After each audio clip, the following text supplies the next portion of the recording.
আজ আমরা দুধপাত্রি যাওয়ার জন্য বেরোলাম। আমাদের হোটেল থেকে প্রায় 2.5 ঘন্টা ওপরে উঠতে হয়, প্রচুর পাহাড়িকা রাস্তা। এত বাজে অভিজ্ঞতা একটা দুধপাত্রি যাওয়াতে হলো যে বলবার কথা না।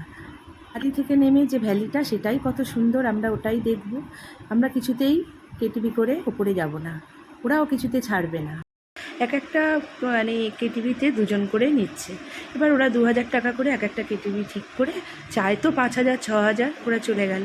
এবার আমরা কিছুতেই যাব না, আমরা বলছি আমরা ভ্যালিটাই সামান্য দেখি, ভ্যালিটা দেখো, আশপাশগুলো খুব সুন্দর। ওরা কিছুতেই ছাড়বে না, পেছন পেছন পেছন পেছন যাওয়ার পরে আমরা বলি ঠিক আছে 2000 টাকা করে দিলে তাহলে যাবো। তখন আমি আমার হাজব্যান্ড আর আমার বান্ধবীর হাজব্যান্ড 1500 টাকা করে নিজেরাই রেডি হলাম, করে আমরা ওরা নিজেরাই রাজি হলো, ফলে আমরা নিয়ে গেলাম। যখন মানে কেটিভিতে উঠলাম, কি জোর গাড়ি চালাচ্ছে চিন্তা করতে হবে। এর কারণ কি জানো, ওরা 1500 টাকায় যেহেতু আমাদের নিয়ে যাচ্ছে তার জন্য এরকম অসভ্য ব্যবহার করছে। আমরা কিন্তু উঠবো না বলিনি, আমরা কিন্তু বলিনি একবার উঠিনি। এবার গিয়ে ওটা এখন মিনি সুইজারল্যান্ড হয়েছে। আমরা তো কোনো রকম পোশাক নিয়ে যাইনি, এতটা ঠান্ডা বুঝতেও পারিনি। আমি এইভাবেই রয়েছি, প্রচণ্ড ঠান্ডা লাগছে।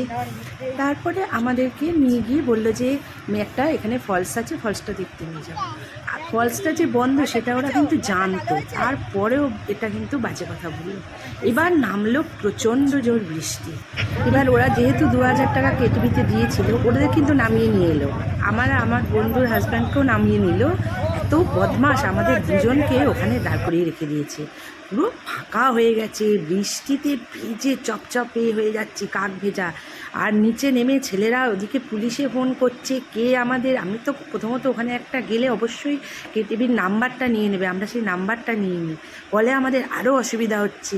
সে একদম পুরো ফাঁকা হয়ে গেছে, আমরা 4 থেকে 5 জন দাঁড়িয়ে আছি, এত রিকোয়েস্ট করছি, কিছুতেই আর নামাচ্ছে না। 2.5 ঘন্টা পর পুরো কাক ভেজা স্নান হয়ে গেছি, তখন আমাদেরকে একজন গিয়ে নামিয়ে নিয়ে এলো। ইচ্ছা করে এটা করলো কেন জানো, ওই 500 টাকার জন্য। এত বদমাশ হতে পারে ওরা। তোরা নিয়ে গেলি কেন, আমরা তো উঠবো বলিনি, আমরা তো উঠবো নাই বলেছি। প্রচণ্ড বাজে অভিজ্ঞতা, পরিস্থিতির মধ্যে